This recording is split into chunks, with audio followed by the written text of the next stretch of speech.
Jean-Louis Beffat, bonjour. Bonjour. Vous êtes président d'honneur de Saint-Gobain. Dans quelle mesure l'État est-il encore légitime pour conduire des politiques industrielles? Je crois que l'État est non seulement totalement légitime, mais il en a le devoir. Maintenant, conduire une politique industrielle, ce n'est pas comme avant. Ce n'est pas un État qui doit faire lui-même. Ce ne sont pas les entreprises nationales dans lesquelles est l'État majoritaire qui doivent conduire la politique industrielle. Aujourd'hui, la politique industrielle doit être conduite comme en Allemagne, en créant un contexte favorable justement à ce que l'industrie prenne sa place dans le pays. 3 points sont essentiels: la gouvernance des entreprises, en favorisant l'actionnariat de long terme, le système d'innovation, en soutenant de l'innovation qui d'ailleurs est autant marketing que technique, et enfin en ayant un dialogue social, et en particulier comme en Allemagne, en associant les syndicats au sein du conseil d'administration à la gestion des entreprises. Alors vous êtes le chantre d'une grande multinationale créée suite à la création d'une grande entreprise française. Le prochain chantier n'est-il pas celui des petites et moyennes entreprises?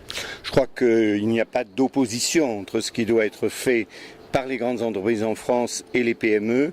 La question de l'emploi en France, c'est véritablement la question des petites et moyennes entreprises. Et là, c'est très simple. Il faut favoriser encore plus que maintenant les entrepreneurs. Il faut quand même se rappeler que pour une entreprise marche, il faut que soit motivé et convenablement récompensé quand même cet homme assez particulier qui accepte de prendre des responsabilités, d'avoir parfois une vie pas très facile, mais qui est un créateur, c'est-à-dire le chef d'entreprise, petit, moyen et grand. Vous êtes un homme complet, donc un homme de culture. Quelle place justement à la culture aujourd'hui dans une urgence économique?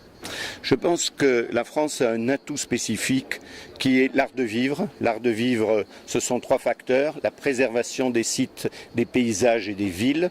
Deuxièmement, le bien manger, et pas simplement la gastronomie, mais également dans nos territoires, dans nos villages.